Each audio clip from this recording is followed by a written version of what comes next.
허환구의 라디오 오늘. 여러분 안녕하십니까, 허환구입니다. 민주당 김남국 의원의 가상자산 투자 논란, 매일 새로운 이슈가 터져나오고 있습니다. 오늘은 또 김남국 의원이 상임위 회의 중에 가상화폐 거래를 했다는 의혹이 제기됐습니다. 지난해 5월 한동훈 법무장관 후보자에 대한 인사청문회 당시 가상화폐 거래를 했다는 건데요. 그러자 당시 이모 논란이 왜 나왔는지 알겠다는 그런 지적마저 나오고 있습니다. 상임위 활동 중 코인 거래, 사실이라면 정말 황당하기 짝이 없습니다. 2021년 부동산 투기 검증 때처럼 국회 차원에서 가상자산 투자에 대한 전수조사를 하자는 주장도 나오고 있죠. 신중하고 따끔한 검토가 필요하겠습니다. 5월 12일 금요일 라디오 오늘, 광고 듣고 시작합니다.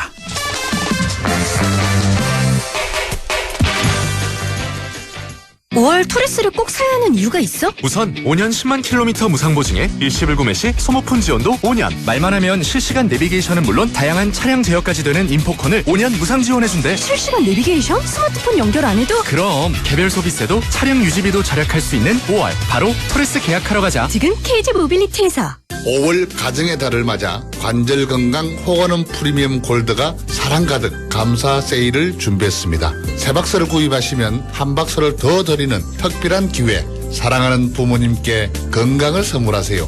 1833-3399 건강기능식품입니다. 제조원 동진제약, 판매원 매일생활건강. 메르세데스 벤츠가 인증한 벤츠는 다릅니다. 198가지 품질 테스트, 24시간 긴급 출동 서비스, 1년 무상 AS까지. 이렇게까지 해야 메르세데스 벤츠 인증 중고차니까. 변함없는 클래스에 대한 믿음. 지금 전시장에서 만나보세요. 라디오 오늘 금요일 순서 시작합니다. 1부 한 주간의 시사 이슈 진단해보는 최진봉의 시사 포커스 바로 만나보겠고요. 2부 이슈 오늘에서는 최근 우리 지역에서 발생한 자동차 보험 사기에 대해서 경북경찰청 노성목 교통조사계장을 연결해서 함께 얘기 나눠보겠습니다. 이어서 과거 정치사부터 현재 정치 현안까지 지역의 눈으로 바라보는 천용길의 정치 TMI, 뉴스민 천용길 편집장과 함께하겠습니다. 라디오 오늘 유튜브로도 다시 들으실 수 있습니다. 많은 애청 바랍니다.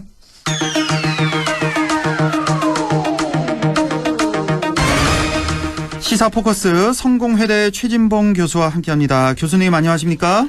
네, 안녕하십니까? 예, 오늘도 할 얘기가 참 많습니다. 네. 김남국 의원 네. 가상자산 보유 논란 가라앉을 줄 모르고 계속해서 나오고 있습니다. 네. 자, 이번에는 국회 상임위 회의 중 가상화폐 거래를 했다. 이게 바로 그 한동훈 장관 그 후보자 시절 인사청문회 때잖아요. 네. 어떻게 이런 엄중한 시기에 그 시간에 화폐 거래를 할 수 있는지, 이게 사실이라면 정말 너무 황당하고 화가 좀 나네요. 그렇죠. 만약 그게 사실이라면 사실은 좀 이해하기 힘든 행동이죠. 그리고 책임을 져야 될 행동이라는 생각이 들고요.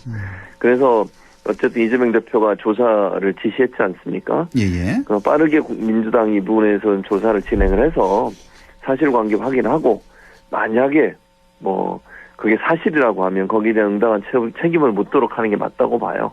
뭐 그러니까 본인이 개인적으로 무슨 투자를 해서 돈을 번 걸 문제 삼을 수는 없다고 저는 보거든요. 그러나 그것이 국회의원의 업무, 직무와 연관돼서 직무를 하는 시간에, 그 중요한 시간에 예를 들면 거기에 정신이 팔려서 그런 행동을 했다면 그건 잘못된 거니까요. 그래서 지금 현재로서는 뭐 그렇게 의혹이 나온 거니까 일단 조사를 해보고 조사 결과에 따라서 뭐 만약에 그게 사실이라고 하면 거기에 대해서 응당한 책임을 져야 될 걸로 생각이 됩니다. 뭐 조사를 지시했다고 이재명 대표가 하는데 윤리 감찰을 긴급 지시했다는 얘기인데 이게 뭐 어느 정도나 뭐 효과가 있을런지, 이게 뭐 징계도 바로 갈 수가 있는 거라면서요, 윤리 감찰을 하고.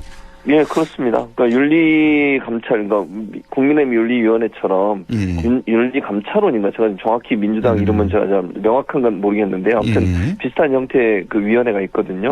거기에서 이제 조사를 들어가니 거기는 바로 징계도 가능한 곳이에요. 근데 1차적으로는 지금 뭐 징계를 염두에 두고 조사를 하는 건 아닌 것 같은데, 조사를 하는 과정에서 만약에 문제가 있거나 아니면 국민적 기대에 맞지 않는다고 하면 거기에 대해서는 뭐 추가적으로 징계가 들어갈 수 있죠. 저는 그렇게 보고요. 지금 상황에서는 뭐 지금 당장 징계를 받을 거냐 말 거냐 이걸 결정할 수 있는 상황은 아닌 것 같고요. 일단 김남국 의원의 소명도 들어보고 일단 자료도 받아서 분석을 해서 정말로 그 엄중한 시기에 만약에 그런 거래를 하고 있었다고 하면 거기에 대해서는 윤리위원회가 일정 부분 좀 징계를 하지 않을까 개인적으로 그렇게 생각을 합니다. 지금 그래서 지금 뭐 당내뿐만 아니라 국회 차원에서도 윤리특위에 또 회부를 했고 뭐 검찰 수사도 지금 이루어지고 있다고 들리고 있는데 어떻습니까? 지금 당장 이 정도 의혹이라면 어떤 조치를 해야 될까요? 일단은 출당 정도는 해야 되는 거 아닌가 싶네요. 그 나아가서 만약에 조금 더 사실이 밝혀진다면 뭐 의원직 사퇴 얘기도 나오는데 그 정도까지 나오는 것 같아요. 지금 국민적 공분이 상당히 좀 심한데요.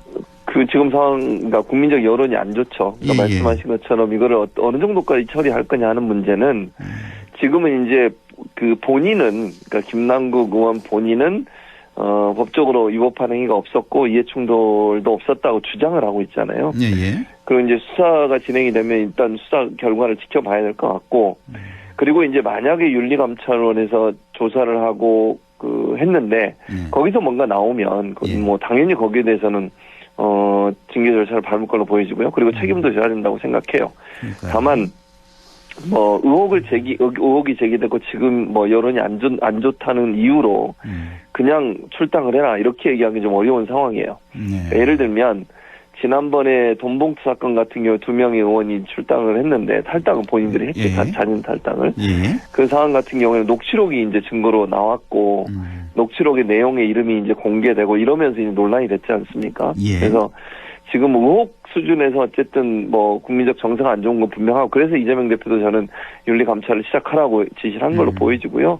그렇다고 하면 거기서 어떤 경우가 나오는 것에 대해서는 아마 김남국 의원이 어떤 형태로는 책임을 지는 쪽으로 가지 않을까 그렇게 예상이 됩니다. 그러니까 지금 뭐 말씀하신 대로 코인 거래 자체가 불법은 아니지만 어떻게 국회의원이 그렇게 할 일이 많은 국회의원이 이런 투기성이 강한 자산에 투자를 할 수 있느냐 도덕적 해이 이건 뭐 지적을 안 할 수가 없는 거고 그래도 문제는 이제 불법 가능성이 지금 제기가 되고 있단 말이에요. 일단은 뭐 그 이해충돌 뭐 그 문제도 좀 있고 그 위믹스로부터 뇌물성 로비가 아니었냐 혹은 뭐 비밀 정보 뭐 이런 걸 이용해서 몰빵 투자한 거 아니냐 핵심은 이건 것 같아요. 이게 불법성도 좀 있어 보이거든요 지금. 그렇죠. 이제 그런 부분이 이제 의혹으로 나온 건데 거기에 대해서 만약에 그게 사실이라고 하면 그건 이제 법적 처벌을 받을 수밖에 없는 거죠. 그러니까 지금 상황에서는 뭐 그걸 단정적으로 우리가 얘기할 수 있는 상황은 아니라고 보여지는데 어쨌든 검찰이 수사를 해서 지금 의혹을 제기하는 측의 주장이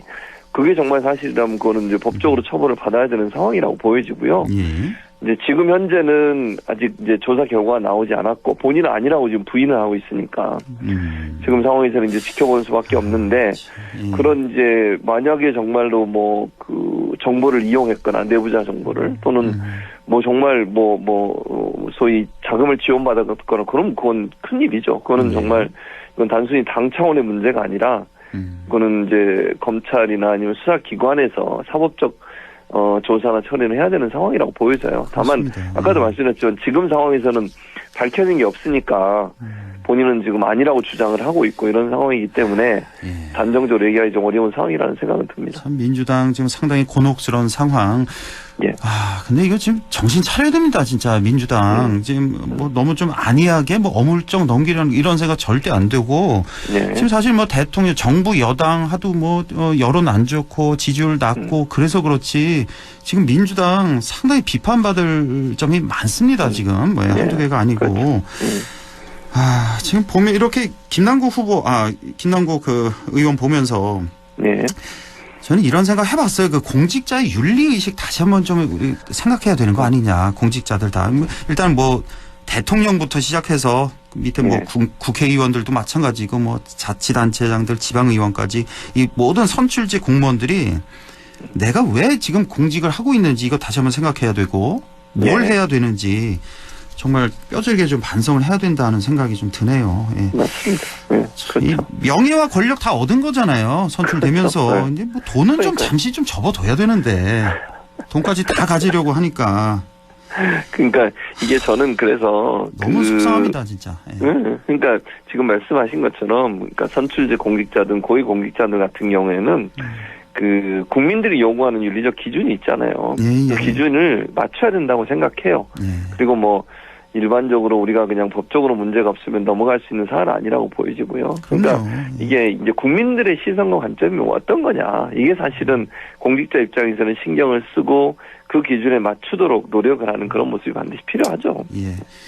자, 민주당의 앞으로 대처 좀 지켜봐야 되겠고, 국민의힘도 참 어수선합니다. 자, 김재원 최고위원 그 1년 당직 예.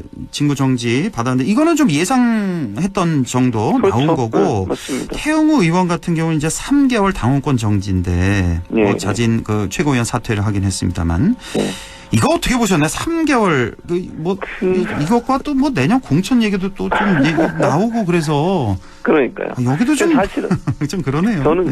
저는 약간 그 3개월이 너무 적게 나왔다 이렇게 그렇죠. 생각을 해요. 훨씬 좀 아무리 큰데 비중이 여기 그렇죠. 설화가. 그리고 논란이 일어난 건 사실은 김재원 최고, 물론 김재원 최고가 논란을 일으키긴 결코 낮은 논란은 아니지만 그럼요. 태영호 최고위원은 훨씬 더 컸다고 저는 보여지거든요. 마지막에 훨씬 크죠. 공천, 예. 공천 발언 이런 거. 그렇습니다. 근데 그런 부분에 있어서 아무리 최고위원 사퇴를 했다 하더라도 3개월이라고 하는 건 너무 차이가 많이 나잖아요. 그러니까 그래서 국민들이나 일반인들이 의혹을 갖는 것은 예.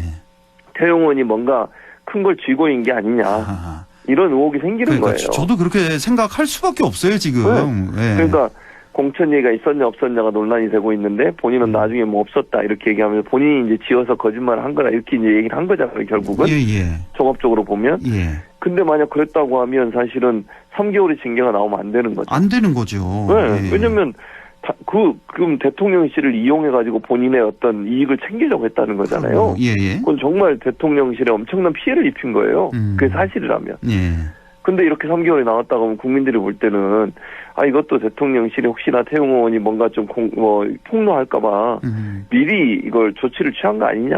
약하게 하는 게 어느 정도 얘기가 된 거 아니냐. 그리고 또 그런 얘기가 나올 수밖에 없는 여러 가지 정황들이 그 전날까지만 해도가 최고위원 사퇴하겠다고 얘기하기 전날까지만 해도 사퇴는 없다 그랬어요. 그러니까요. 본인 입으로. 예. 그리고 그 전날까지만 해도 3번인가를 연기를 해줬어요. 아하. 결정을. 맞습니다. 그렇잖아요. 네. 그리고 그 황 위원장이 뭐라고까지 얘기했습니까? 사퇴를 하게 되면 정치적 고려를 할 수 있다. 이렇게까지 얘기했단 말이죠. 그렇습니다. 누구를 위한 얘기냐는 거예요, 그게. 결국은 태영호 의원을 향해서 사퇴하면 참작해 줄 테니까 사퇴하라는 얘기고 그 이후의 배경에는 공천 얘기가 혹시나 대통령실에서 있었지 않았을까 하는 의혹이 생길 수밖에 없어요. 그러니까 지금은 이 의혹, 의심 수준인데 만약에 이제 공천이 이제 올해 말쯤 이제 얘기가 되나요? 공천 그렇죠. 하는 게 12월쯤. 만약에 그렇죠.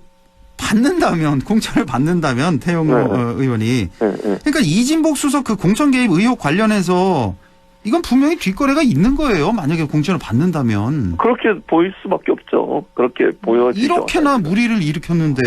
네. 이것도 좀 이상합니다. 이거 좀 비정상적인 것 같고요. 그러니까 결국 국민들이 이게 태영호 의원이 뭔가를 쥐고 있다.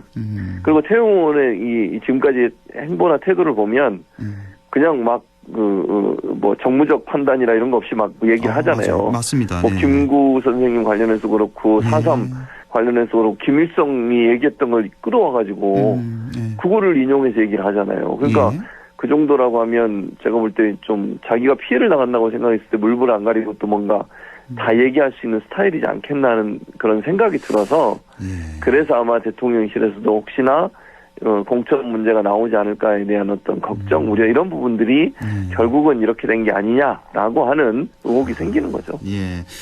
자, 황정근 국민의힘 윤리위원장 얘기 잠깐 해주셨는데 이분이 이제 우리 지역의 이제 예천 출신인데요. 지금 우리 지역에서 보면은 민주당 경북도당 같은 경우에는 황정근 위원장의 총선 출마 행보 자중해야 된다라는 그런 논평을 냈습니다. 그 의성을 기반으로 하는 김재원 최고위원과 또 선거 획정에 따라서 또 이제 경쟁자가 될 수 있는 이런 구도거든요. 그러니까요. 그래서 그 당사자인 황정근 위원장이 김재원 최고위원을 이거를 1년 징계줘서 공천 못 받게 한 거 아니에요. 그 의심이 또 갈 수밖에 없고.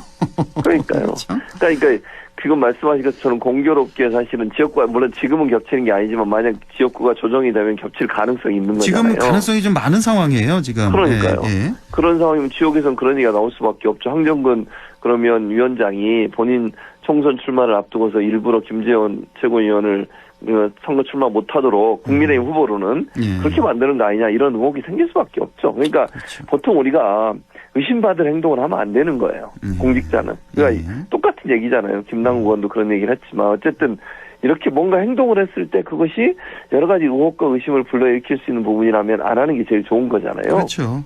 예, 근데 지금 뭐, 그럼 물론 의도적으로 했는지 모르겠지만, 물론 저는 김재원 최고위원이 그 정도 징계 받아야 된다고 생각하지만, 예. 공교롭게도 그걸 징계한 위원장이 같은 지역구다 그러면 출마 예상자다 같은 지역구에. 예. 만약 그렇다고 하면 그거는 또 해석이 달라질 수 있는 거잖아요. 뭐 황정근 위원장이 뭐 출마 안 하면 뭐 확실히 깨끗하게 정리가 되는 건데 만약에 나오게 된다면 이거 그렇죠. 좀 그러면 논란이 될 수 의심할 있죠. 만한. 예.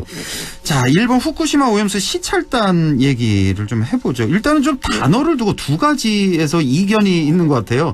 시찰단이냐 검증단이냐 요것도 하나 있고 오염수냐 처리수냐 이것도 좀 논란이 지금 되고 있네요. 그렇습니다. 아니 일단 오염수냐 처리수냐는요. 그게 말이 안 되는 게 우리나라는 오염수라고 얘기하고요. 일본이 처리수라고 그래요. 예. 그렇게 표현했잖아요. 예. 근데 더 황당한 건 국민의힘 의원들 중에 몇 분이 어제 성일종 의원이었나요? 맞습니다. 오염 처리수인가? 맞습니다. 오염 처리수 그렇게 얘기했어요. 해야 된다. 예. 아니 어느 나라 국회의원이신 거예요, 대체? 아니 왜 그걸 처리수라고 오염을 처리한 물이라고 그렇게 표현을 하는지 제가 이해를 못 하겠어요. 그 의도가 뭔지 대체. 아니 그러면 시찰단이 가기도 전부터 오염 처리수라고 애매모호한 프레임을 통해서 마치 그 얘기만 들어보면 오염이 처리된 물 같잖아요. 예. 근데 처리가 됐습니까? 아니 그 기시다가 늘 얘기한 기시다 총리 얘기하는 것처럼 알프스 과정이라고 그러잖아요. 예. 알프스 과정을 통해서 1차적으로 처리가 되지만 그거 끝나고 나도요. 알프스 처리가 끝나도 3중수소는 남아 있어요. 예. 그 2차 처리가 필요하고요. 지금 계획을 보면 처리를 안 하고 그냥 방류해서 희석을 시킨다는 거거든요. 바다에 내보내가지고 바닷물이 워낙 많으니까 예. 그거 3중수소가 희석이 되면 퍼센테이지가 낮아진다는 거예요. 예. 근데 그게 안전한 건 아니잖아요. 그렇습니다. 3중수소가 예. 없어지는 거 아니잖아요. 예. 근데 지금, 뭐가 처리가 됐다는 거예요? 지금 정확히 말씀드리자면은 이제 처리수라는 표현을 쓰는 데는 이제 일본하고 IAEA 뿐이고 네. 나머지 대부분 나라는 다 오염수로 이렇게 오염수라고 표현한다는 거. 이게 또 맞는 거고 또 중국이 또 한마디 했잖아요. 아니 그렇게 안전하고 깨끗한 물이면 그 일본 내에서 사용하지 뭐 농업용수를 그렇죠. 쓰든 공업용수를 쓰든 하지 그걸 왜 바다에 방류하려고 하느냐. 얘기했잖아요. 그러니까 그렇죠. 이런 얘기를 우리가 해야 되는 거 아닌가요? 바로 당연하죠. 옆에 붙어 있는데. 아니 당연히 그래야죠. 근데 국회의원 한 사람들이 나와가지고 오염 처리수다 이렇게 말하면 되겠습니까? 아니 그리고 시찰단이라는 거는 1박 2일 갔다 오는 시찰단이 가는 데만 거의 7시간 걸린대요. 우리나라에서. 아하. 그러면 갔다 왔다 할 때 시간 다 보내고 뭘 하는 겁니까? 시찰을 하는 건 눈으로 보고 오는 거잖아요. 그냥. 아니 시료를 채취해서 분석해보고 그게 정말 시뮬레이션을 통해서 바다로 흘러갔을 때 얼마나 희석이 되는지 아무리 희석이 되더라도 그걸 지속적으로 계속 뭐 거기서 나온 수산물을 먹었을 때 인체에 어떤 위해가 있는지 이런 거 조사 다 해봐야 되잖아요. 예. 시찰을 1박 2일 가서 어떻게 한다는 거죠? 뭐 누가 봐도 시찰단이 맞냐 검증단이 맞냐 이건 뭐 정답이 다 나올 것 같고 지금 보면 저 조국 전 법무장관 혹은 그의 딸 조미 씨 총선 출마설이 지금 나오고 있던데 예. 이거 본인 그 조민 씨 같은 경우는 자기 정치 관심 없다 자기는 의사가 꿈이다 여전히 이렇게 밝혔고 조국 전 법무장관 좀 나올 것도 같고 그러네요. 좀 분위기 아마 뭐 제가 뭐 개인적으로 뭐 얘기해보거나 만난 적은 없습니다만 아마 뭐 가능성이 전혀 없다고 볼 수는 없어요. 그렇죠. 그러나 지금 결정하는 건 아니라고 보여집니다. 그러니까 조민 씨는 제가 볼 때 나올 가능성이 뭐 거의 없다고 저는 보고요. 그러나 조국 전 장관은 출마의 가능성이 전혀 없다고 볼 수는 없다. 그러니까 출마의 가능성은 열어져 있는데 그렇다고 지금 본인이 출마했다고 결정한 상황은 아닌 것 같아요. 그러니까. 고민 중으로 보여지고요. 뭐 여러 가지 얘기들이 나오고 있는데 지역구를 뭐 서울로 할 거냐 부산으로 할 거냐 뭐 이런 얘기까지 나오고 있는데요. 관악구로 이사 갔다는 뭐 얘기도 좀 있고. 그 얘기도 있죠. 본인이 이제 서울대 교수니까 이제 아마 지역이 그쪽이어서 그런데 근데 뭐 아직 결정한 것 같진 않아요. 고민을 아마 하고 있는 걸로 저는 보입니다. 이 조국 전 장관 출마가 민주당에 도움이 될지 손해가 될지 이건 또 계산을 좀 해봐야 될 것 같아요. 현재로서는 모르겠습니다. 자, 여기까지 하죠. 성공회대 최진봉 교수와 함께했습니다. 고맙습니다. 예, 감사합니다. 네, 라디오 오늘 잠시 후 2부에서 뵙겠습니다.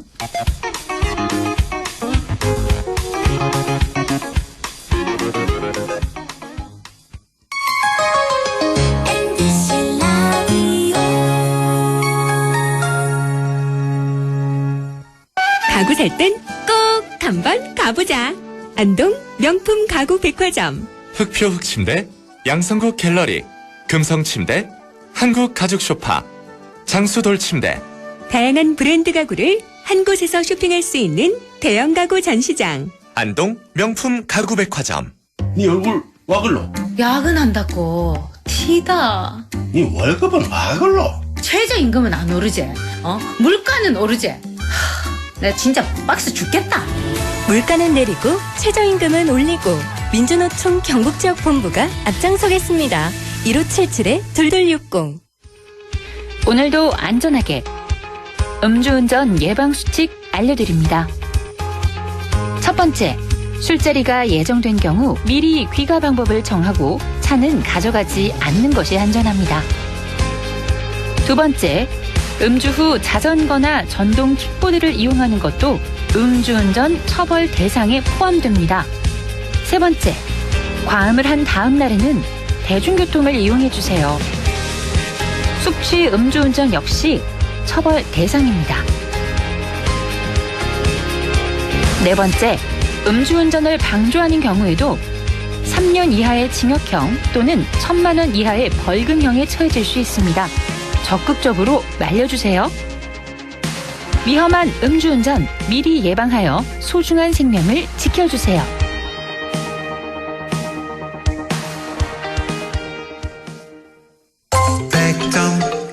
MBC 라디오.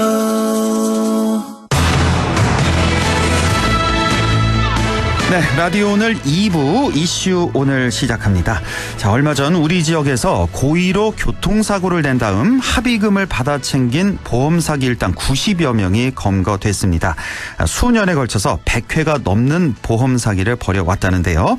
대체 어떻게 된 일인지, 이런 보험 사기를 예방하려면 어떻게 해야 될지 알아보겠습니다. 자, 이번 보험 사기 일당을 검거했죠. 경북경찰청 노성목 교통조사계장을 연결해서 자세한 내용 알아보겠습니다. 노성목 계장님 안녕하십니까? 예, 안녕하십니까. 경북경찰청 교통조사계장 노성목입니다. 예, 반갑습니다. 이번에 고생 많으셨습니다. 검거하시느라고. 예, 당연히 할 일이 있습니다. 예, 요즘 뭐 이렇게 간혹 해서 자동차 보험 사기 사건 소식이 좀 들리는데요. 예. 최근에 이렇게 보험 사기 일당 94명을 무더기로 검거했다는 그런 뉴스가 들어와 있습니다. 자, 이번 사건 어떻게 된 사건인지 설명을 좀 먼저 해 주시죠. 예. 이번 사건은 2019년 6월경부터 2022년 2월경까지 경북 북부 지역에 이제 거주하는 20배 사인 피의자들이 안동, 영주, 대구 등 이제 전국을 무대로 경미한 법규 위반 차량을 이제 고의로 충돌하는 방법으로 총 110차례 교통사고를 내고 보험사로부터 이제 합의금 명목으로 약 10억 원을 편취한 교통사고 보험 사기 사건입니다. 이 사건으로 저희가 94명을 검거했고 그중에 주범격인 4명은 이제 구속했습니다. 주범격이 이제 4명이 있는 거고 한 90명 정도는 이제 공범격으로 이렇게 검거를 다 하신 건데 이게 꽤 오래된 거군요. 한 3년 가까이 걸쳐서 보험 사기를 벌였는데 늦었지만 그래도 참 잡힌 게 참 다행입니다. 그렇죠? 예.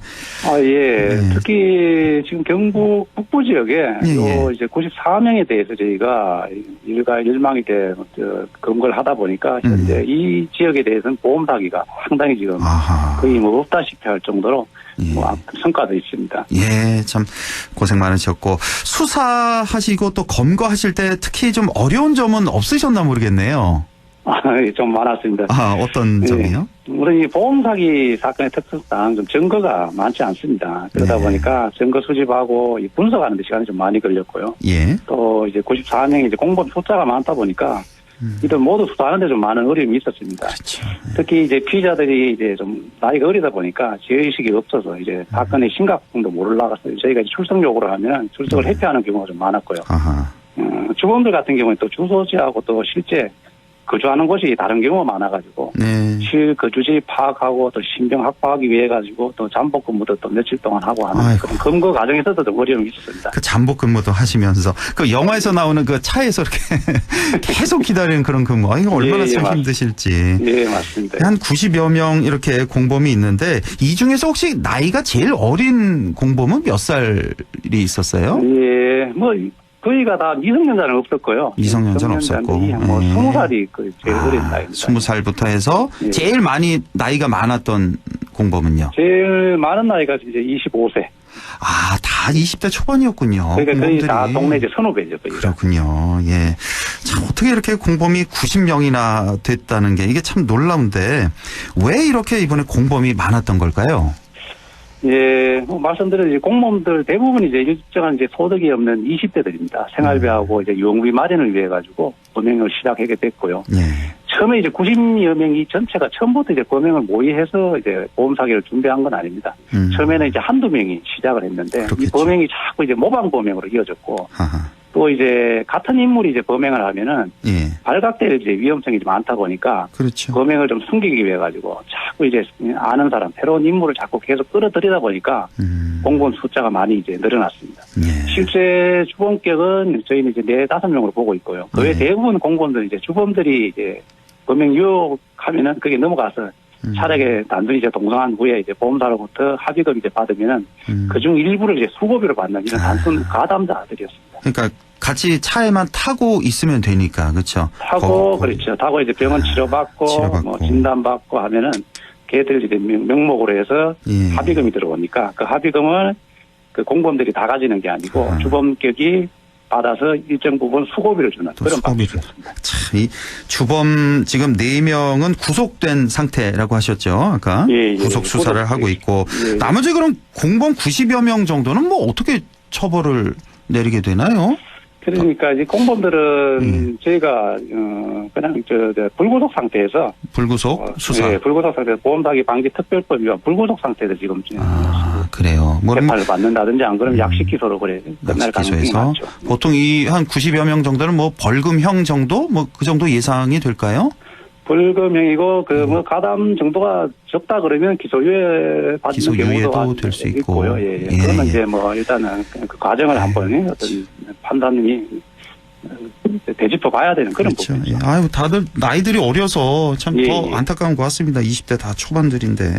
그러니까 단순히 그 몰라서 지금 저지르는 경우도 이게 얼마나 심각한지 몰라서 저지르는 그런 경우가 있어가지고 좀 안타까움이 좀 있었습니다. 저희도 수사하는 과정에. 자, 이렇게 이제 고의로 교통사고를 낸 건데요. 주로 어떤 차량을 노리게 된 겁니까? 이런 주로 이제 상대 운전자들이 보험 사기를 좀 의심하지 못하게 하도록 하기 위해 가지고 좀 경미한 이제 법규 위반 차량을 대상으로 했습니다. 교차로에서 이제 동시에 좌회전하면서 이제 차선을 침범하는 차량, 또는 이제 좁은 골목길에 큰 길로 진입하는 그런 차량이나 또 해전 교차로에 진입하는 차량 이런 차량을 주로 대상으로 삼아 범행을 저질렀습니다. 이런 경우에는 이제 아시다시피 사고가 좀 자연스럽고 또 상호 이제 가시를 잡다 보니까 상대 운전자들이 이제 보험 사기를 좀 의심하지 못하는 경우가 이제 대부분이거든요. 그래서 이제 이들이 범행을 이제 장기간 좀 이어올 수가 있었습니다. 그렇군요. 보험 사기 피해는 이제 예방이 무엇보다 중요할 것 같은데 이번에 이제 주로 차선 변경 과정이라든지 뭐 소로에서 대로로 진입하는 차량 운전자를 노려서 고의로 이렇게 사고를 내는 그런 방식의 보험 사기였는데 이 자동차 보험 사기 유형에 이것 말고도 또 어떤 유형이 있을까요?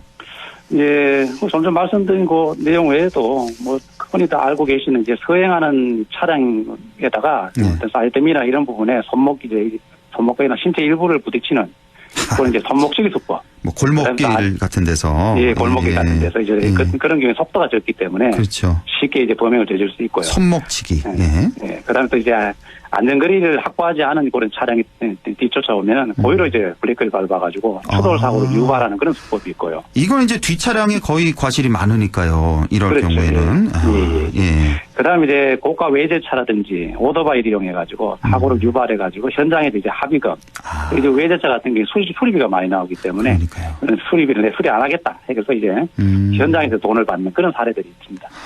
그리고 또 이제 보험 사기 일당들은 이제 사고를 자주 내면은 보험사로부터 이제 보험 사기로 의심을 받습니다. 그렇기 때문에 보험 이력이 남지 않는 그 렌트카를 빌려가지고 운전자를 바꿔가면서 주로 범행을 하고 있습니다. 그렇기 때문에 이제 렌트카 차량에 의한 그런 사고의 경우에는 좀 각별한 주의하고 또 의심이 필요합니다. 자차를 이용하면 계속 사고 이력이 남으니까 의심받으니까 그렇죠. 렌트카를 빌려서 하는군요. 렌트카 같은 경우에는 렌트카 그 업체에 사고 이력이 남지 운전자한테 사고 이력이 남지 않기 때문에 그런 경우가 많습니다. 그러니까 이번에 이 사건도 렌트카를 주로 많이 이용해서 사건을 저질렀나요? 렌트카를 주로 많이 이용했습니다. 또 이렇게 또 범행을 저질렀군요. 자, 이런 보험 사기 수법이 예전과 좀 달라진 점이 있나요?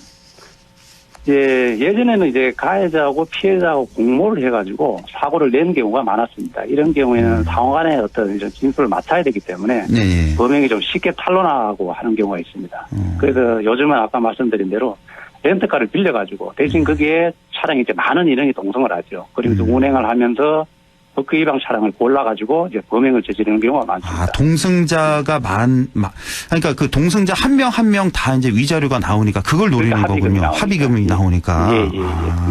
그리고 이제 사고 유형도 보면은 예전에는 이제 중앙선 침범이라든지 신호위반 같은 이제 중과실 위반 차량을 노렸습니다. 그런데 최근에는 이제 범행 대상 또 물색도 쉽고 또 상대방이 보험 사기를 의심하지 못하는 진로 변경 차량이라든지 교차로 통행 방법 위반 차량 같은 경미한 법규 위반 차량을 대상으로 이제 범행을 하고 있습니다. 또 보면 이제 가해자도 요즘 이제 보험금 수령이 가능한 이 상해 사고 보장성 보험이 여러 개 가입을 하고 나서 사고를 내고 이제 보험금을 수령하는 그런 사례도 빈번히 발생하고 있습니다. 이렇게 보험 사기가 진화를 하고 있는 거군요. 자, 경북경찰청에서는 피의자 검거에만 그치지 않고 사후 조치에도 또 신경을 많이 쓰고 있다고 들었는데요. 구체적으로 어떻게 하고 계시는 겁니까? 저희가 요번에 110곳 이제 보험 사기 발생 지역을 한 분석을 해보니까 가장 이제 많은 것이 이제 1, 2차로에서 동시에 이제 좌회전이 가능한 그런 교차로에서 보면은 이제 1차로에서 앞서서 좌회전하는 그런 상대 차량이 차선을 변경한다든지 안 그러면은 교차로의 또 구조상 어쩔 수 없이 차선을 침범하는 경우가 있습니다. 그럴 경우에 2차로에서 뒤에서 이제 좌회전하면서 고의로 이제 상대 차량을 충돌하는 이런 수법이 한 50% 이상 좀 차지했습니다. 대부분이 이거였군요. 그래가 저희 이제 경북경찰청에서는 도로교통공단 그리고 지자체하고 함께 안동 이제 영주 지역에 사고 다발 지역에 이제 현장 점검을 한번 실시를 해봤습니다.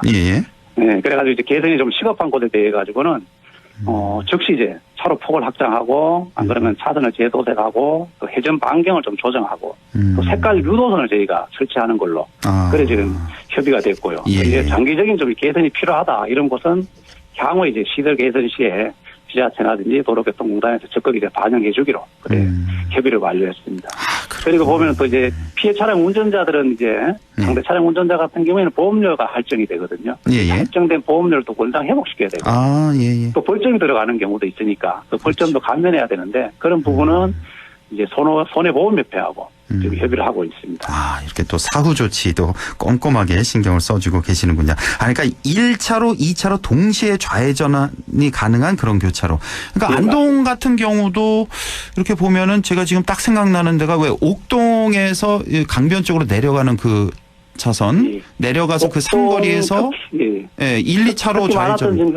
옥동 농협 교차로가 특히 많았습니다. 그래요. 옥동 농협 교차로에서. 이렇게 이 방송 들으시는 분들 주의를 좀 하셔야 되겠습니다. 자, 끝으로 만약 보험 사기가 의심되는 사고를 내가 당했다면 그럼 운전자들 어떻게 대응하는 게 가장 좋을까요? 예. 일단 교통사고 이 보험사기 예방하기 위해서는 가장 쉬운 방법이 뭐 당연한 얘기 같지만은 법규를 준수하는 겁니다. 상대 차량이 좀 양보하겠지 하는 그런 아리한 생각으로 진로 변경하거나 또 끼어들게 하거나 교차로에 진입 시에 주의도 기울이지 않고 이렇게 한다면은 보험 사기단의 표적이 될 수 있습니다. 그리고 만약에 이제 보험 사기가 의심되는 사고를 당했을 때 현장에서 합의금을 요구한다면은 경찰에 신고하는 게 좋고요. 예. 또 이제 보험 처리를 이제 할 경우에도 보험사에다가 보험 사기가 의심된다는 내용을 고지하고 그리고 나서 이제 블랙박스 영상 같은 것을 제공해 주시면 되겠습니다. 예. 그리고 현재 이제 경찰하고 금융감독원 그리고 손해보험협회 해가지고 저희가 보험사기 수사 협의체를 구성해서 보험사기에 대해서 적극 대응하고 있습니다. 또 보험사에서 만약에 보험 사기가 의심된다. 보험 조회 결과 그래 되면 저희 경찰에 수사 의뢰하도록 의뢰하고 있습니다. 예, 그것도 이제 보험 사기 같은 경우에는 저희가 나쁘게 보는 게 선량한 다수 이제 국민들에게 보험료 추가 부담을 야기하기 때문에 사회적인 피해가 좀 심각합니다. 현재 이제 경찰에서 10월 31일까지 교통사고 보험 사기에 대해서 집중 단속을 지금 실시하고 있고요. 보험 사기 근절을 위해서 최선의 노력을 다하도록 하겠습니다. 예, 아유 참 수고 많으십니다. 보험 사기 근절되도록 우리 모두 좀 신경을 써야겠습니다. 자, 지금까지 경북경찰청 노성목 교통조사계장과 함께했습니다. 계장님 고맙습니다. 예, 고맙습니다. 라디오 오늘에서는 청취자 여러분의 참여를 기다리고 있습니다. 우리 지역에서 발생한 사건 사고 소식이나 함께 토론하고 싶은 내용을 안동 MBC 홈페이지 라디오 오늘 게시판에 올려주시기 바랍니다. 전화와 문자 참여도 하실 수 있습니다. 전화는 851국에 7191번, 문자는 샵 0913번으로 보내주시면 됩니다. 문자는 단문 50원, 장문 100원의 정보 이용료가 있습니다. 여러분의 많은 참여 바랍니다.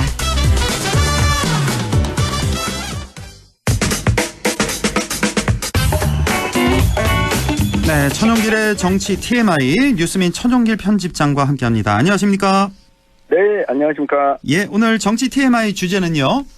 네, 아마 전 국민들과도 관련이 있지만 특히 우리 경북 지역과 직접적인 좀 연관이 있는 일본 후쿠시마 오염수 방류 논란과 경상북도와 또 정치권의 대응을 한번 살펴보겠습니다. 네, 이 후쿠시마 오염수 방류 이건 뭐 우리 지역뿐만 아니라 전국 전 세계가 다 영향을 받는 상당히 중대한 중차대한 그런 문제인데 이번에 이제 방류하겠다는 방사능 그 오염수가 바로 벌써 12년 됐네요. 지난 2011년에 맞습니다. 터졌던 원전 사고 때 거기서 나오는 거잖아요. 맞습니다. 예, 2011년 3월 11일이었습니다. 뭐 대지진이 있으면서 후쿠시마 제1원전에서 방사능이 다량 누출이 됐고요. 지금도 뭐 사고 지역은 여전히 그대로 남아 있고 주민들은 다시 돌아와서 살고 있지 않습니다. 이 원자력 발전소의 시스템은 자동으로 가동 중단이 됐었는데 이 전력을 좀 회복시키기 위해 서두르다 보니까 이 원자로 내부가 멜트다운이라고 하죠. 핵 연료가 녹아내리는 현상이 벌어지게 된 겁니다. 그러면서 이 폭발이 일어났고 이 방사능이 누출됐는데요. 이 오염수가 나오게 된 원인이 그러니까 당시에 12년 전에 오염수가 배출된 것도 있지만 추가적으로 내부 복구 작업이라든가 이런 걸 하면서 나오게 되는 이 저준위 핵 폐기물에 대해서도 물로 씻어낸다거나 이걸 통해서 오염수가 발생했고 계속해서 그동안 쌓여져 왔던 겁니다. 지금 저장 탱크에 약 3% 정도의 여유밖에 없다 보니까 일본 정부에서 나서게 된 겁니다. 급하군요. 일본 정부도. 그러니까 준비된 저장 탱크 거기 굉장히 많잖아요. 우리 화면도 많이 보잖아요. 그게 이제 3% 정도만 여유가 있다. 네. 그러니까 하루에 이게 180톤이 나온다면서요. 오염수가. 맞습니다. 그러니까 우리 생각해보세요. 1톤이 얼마나 많은 양입니까? 근데 매일 180톤이 나오니까 이 오염수가. 맞습니다. 자, 이 처리를 해야 되는데, 자, 이 일본 정부는 그러니까 이 오염수를 이 어마어마한 양, 이 위험천만한 이 오염수를 그대로 지금 바다에다 방류하겠다는 거잖아요. 맞습니다. 뭐 일본 정부가 이 오염수에서 물질들 좀 처리해서 물로 또 희석한 다음에 바다로 내보내겠다라고 하는 입장입니다. 뭐 구체적으로 좀 보면 이 방사성 물질인 삼중수소 농도를 일본 규제 기준의 약 40분의 1 수준까지 낮추겠다라고 하는 입장인데 이 삼중수소가 가장 좀 많이 거론되고 있는 물질입니다. 예. 아마 이 동해안 지역에 있는 원자력 발전소죠. 경주 월성원전에서도 이 삼중수소 피폭 논란이 계속 있어 왔는데 이게 삼중수소의 경우에는 걸러지지가 않는 문제가 있습니다. 아, 그래요? 네. 때문에 뭐 우리나라뿐만 아니라 일본 현지의 어민들도 이 정부의 후쿠시마 오염수 해양 방류 결정에 좀 강하게 반발하고 있고요. 예. 우리 정부와 중국 정부도 그동안 거세게 좀 반발해 왔습니다. 그러니까요. 예. 중국 정부에서 말했잖아요, 그제, 그렇죠? 예. 네. 그렇게 안전하면은 일본 내에서 사용하지. 왜 바다에 그렇습니다. 방류하느냐. 그러니까 삼중수소 이게 이제 문제가 되는 건데 일본 네. 정부에서는 이게 규제 기준이 있는데 그 기준의 40분의 1까지 희석하겠다는 거 아니에요. 농도를 맞습니다. 낮추겠다. 이건 뭐 믿기가 좀 힘든 얘기인가요? 이게 뭐 걸러지지 않는다고 하셨잖아요, 방금. 삼중수소라는 네, 그래서 뭐 이런 문제가 있는 거죠. 삼중수소를 일본에서는 일단 걸러서 방류하겠다라고 하는데 그 바다가 참 무한히 넓지 않습니까? 예. 한 번 방류하는데 그치는 게 아니라 꾸준히 지속해서 이 방류하게 되면 이 삼중수소가 처음에 배출할 때는 농도가 낮다고 하더라도 이게 농도가 점점 짙어지고 또 삼중수소가 피폭된 어류 등을 또 사람이 섭취하게 될 경우에는 그게 문제예요. 이 건강상의 우려가 있을 수밖에 없는 상황입니다. 자, 얼마 전에 이제 기시다 총리가 갑자기 또 방문을 네. 하면서 사실 이것 때문에 온 것도 같고요. 이 문제가 또 논의가 됐었잖아요. 맞습니다. 그 윤석열 대통령과 기시다 총리가 만나서 지난 7일이었습니다. 이 후쿠시마 원전에 한국 시찰단을 보내기로 합의를 했는데요. 일단 여당인 국민의힘 쪽에서는 시찰단 파견이 정당하고 실효성이 있을 것이다. 이런 강조를 했는데 지금 일본과 우리나라가 세부적으로 좀 협의 중인 상황인데 이달 23일, 24일, 뭐 1박 2일 정도 방일할 예정인데요. 그러니까 뭐 1박 2일 방일한다 그러니까 이거 지금 비판 목소리가 많으니까 이건 뭐 3박 4일로 늘린다는 얘기도 좀 있고 아직 맞습니다. 공식적인 지금 아직까지 협의 중인 상황인데 그렇죠. 문제는 시찰단의 목적이 과연 무엇이냐 놓고 정치권에서 공방이 있는 겁니다. 우리 정부에서는 시찰단이 방문을 하게 되면 이 오염수의 안전성 문제에 대해서 점검하고 만약 문제가 있다면 우리도 의견을 내겠다라고 하는 입장을 밝혔는데 일본 정부에서 나오는 이야기가 또 다르거든요.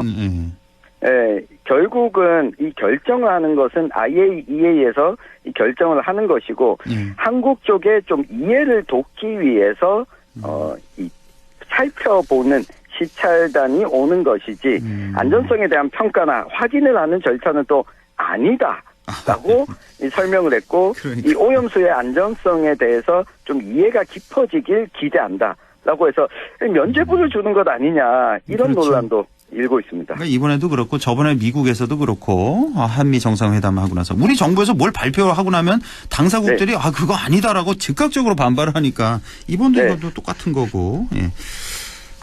자, 그런데 이 오염수 오염수를 이 명칭이 있잖아요. 지금 이게 오염수냐 뭐 처리수냐 명칭을 갖고도 또 지금 왈가왈부하는 것 같아요. 맞습니다. 예, 성일종 국민의힘 의원이 한 라디오 프로그램에 출연해서 이 오염수라고 하는 명칭을 오염 처리수라고 쓰는 게 맞지 않을까 이렇게 용어 변경을 시사하기도 했습니다. 지금 국제적으로 살펴보면 일본 정부는 이 처리수라고 하는 이 표현을 쓰고 있고요. IAEA에서도 처리수를 공식 용어로 사용하고는 있습니다. 다만 우리나라의 경우에 러시아도 마찬가지고요. 오염수라는 용어를 쓰고 있고 이 중국과 북한 정부 역시 핵 오염수라고 더 강조해서 쓰고 있습니다. 중국하고 북한은 핵을 넣었군요. 핵 오염수라고. 네. 이 논란 때문에 외교부에서도 뭐 입장을 밝혔는데 오염수라는 용어를 처리수로 좀 변경하는 것은 뭐 검토한 바가 없다고 했지만 사실 우리 정부의 좀 태도 변화가 아니냐라고 논란이 되고 있습니다. 그렇군요. 자, 이렇게 오염수가 방류되면 바로 이제 동해안에도 영향을 미치고 무엇보다 이제 우리 지역에서 나는 수산물에도 안 좋은 영향이 있을 수밖에 없잖아요. 맞습니다. 때문에 지난달 경상북도 의회에서도 이 문제에 대한 지적이 있었는데요. 울진군을 지역구로 하고 있는 김원석 경북도 의원이 이철우 경북도지사가 이 후쿠시마 오염수 방류에 대해서 좀 소극적이다, 적극적인 조치를 요구했습니다. 이에 대해 이철우 도지사가 좀 너무 불안감을 조성해서는 안 된다. 오염수가 우리나라에 오려면 4년에서 5년 정도 걸린다. 이렇게 대답을 했는데 이게 또 더불어민주당 경북도당의 또 비판이 나오게 된 이게 이유거든요. 지금 뭐 우리나라에 오는데 4, 5년 걸린다는 거 이거 전문가들마다 이게 생각이 좀 다르죠. 빨리 오면은 뭐 한 8개월 만에도 올 수 있고 좀 그렇습니다. 늦게 오면 4, 5년 걸린다 이거잖아요. 네. 이게 우리나라 연구기관에서 이 발표한 오염수 시뮬레이션 결과에 나온 건데 문제는 이 연구 결과가 일본 정부의 주장을 토대로 산출한 결과이기 때문에 우리가 검증한 것은 또 아니라는 겁니다. 네, 또 재미있는 거는 2년 전에 이철우 도지사죠. 경상북도의 대응은 상당히 적극적이었는데 당시에 오염수 방류를 하겠다라고 하는 일본 정부의 이 결정이 있자마자 이철우 도지사 본인 명의로 성명을 냈습니다. 오염수 방류를 결정한 일본 정부 내각과 관료를 도민과 함께 강력히 규탄한다고 이 발표를 했었고, 그렇습니다. 게다가 이 우리 정부가 일본의 수산물 수입 금지 조치를 조금 더 확대해야 된다 이런 요구를 하기도 했는데 이게 정권 교체의 영향인지 여당 도지사가 되고 나서는 조금은 2년 전과 달라진 모습을 보이고 있습니다. 이게 지금 정반대니까 지금 민주당 경북도당에서도 좀 규탄하는 그런 성명을 내기도 했는데 지금 완전히 좀 바뀐 거잖아요. 2년 전 그 입장하고 지금. 그렇습니다. 지금 아무리 뭐 여당 도지사라고 해도 우리가 또 경북에 가장 또 가까이 붙어 있는 자치단체이기도 하고 해서 경북만큼은 좀 반대 입장을 좀 강한 반대 입장을 일단은 내야 될 것 같은데.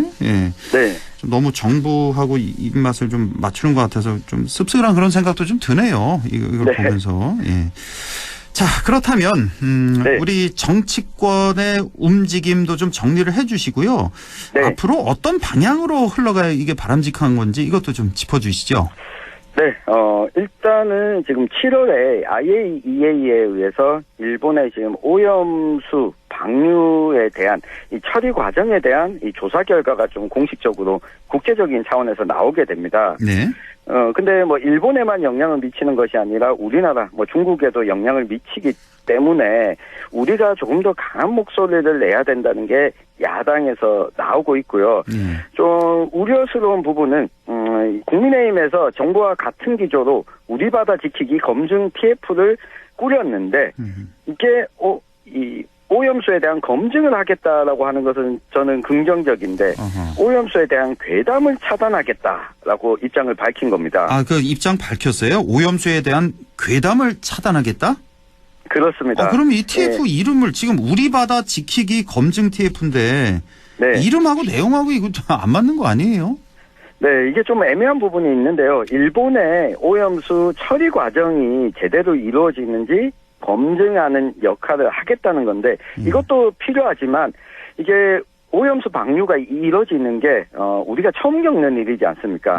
그래서 당장 연구 결과뿐만 아니라 장기적인 문제도 있기 때문에 쉽게 이 괴담이다라고 차단하는 태도가 과연 옳은 건가 좀 의문이 드는 부분인데 일단 이것도 국회 차원에서 논의가 이루어질 것으로 보이는데요. 이 더불어민주당과 국민의힘에 또 이 정기국회를 앞두고 오염수 방류 문제로 또 갈등이 빚어질 것으로 보입니다.